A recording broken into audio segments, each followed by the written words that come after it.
This is National Native News. I'm Jill Freitas. The Heard Museum in Phoenix remembered Indigenous service members who made the ultimate sacrifice during a Memorial Day observance. KJZZ's Gabrielle Pietrasio has more. On this hot Monday morning, Kiowa Comanche singer Kenneth Kozad Sr. chants a series of honor songs. Each melody is meant to pay tribute to the fallen as the Oklahoma native beats upon a drum made from rawhide. One of his patriotic tunes is called Stars and Stripes.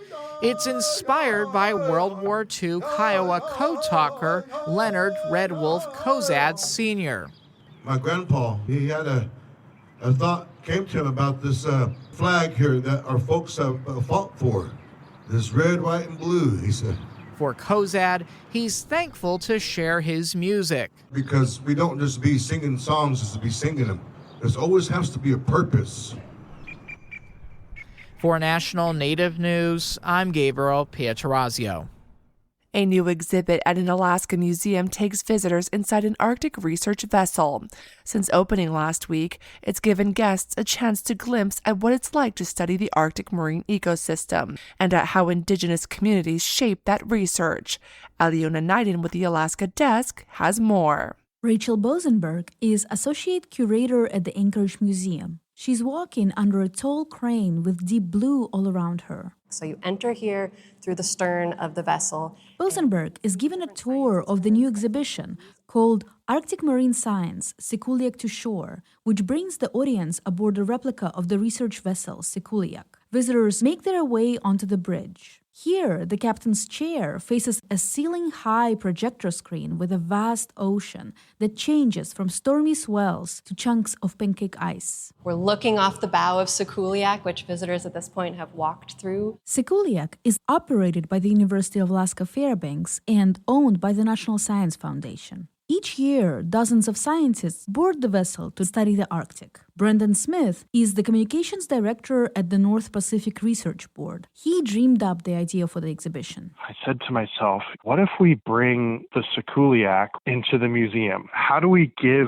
people an experience that makes them feel like they're out at sea? The result is an immersive experience focused on how the ship is used to study the environment and the people who bring that knowledge to life. And there is a station with Arctic soundscapes. That's a bowhead whale.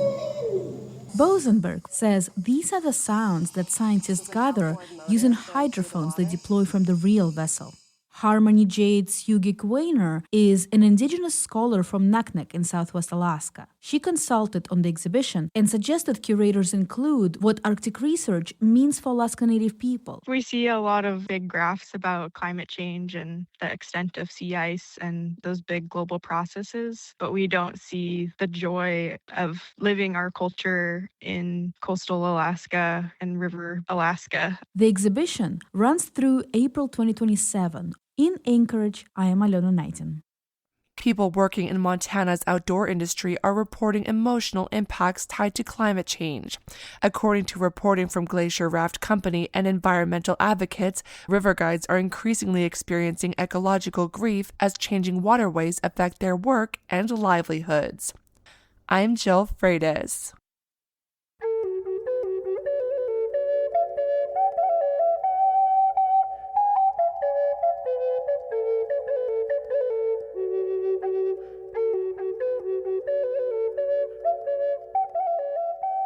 National Native News is produced by Kawanak Broadcast Corporation with funding by the Corporation for Public Broadcasting.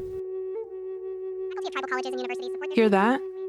Tribal college faculty do so much, one can't say it all here. Nothing but respect. Visit mostthoroughdjobdescription.com. The American Indian College Fund supports this program. Tribal Development Partners, helping tribes build toward their goals through 105L leasing and essential facility development, empowering sovereignty, strengthening community.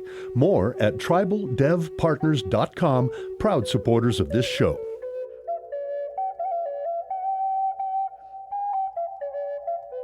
Native Voice One, the Native American Radio Network.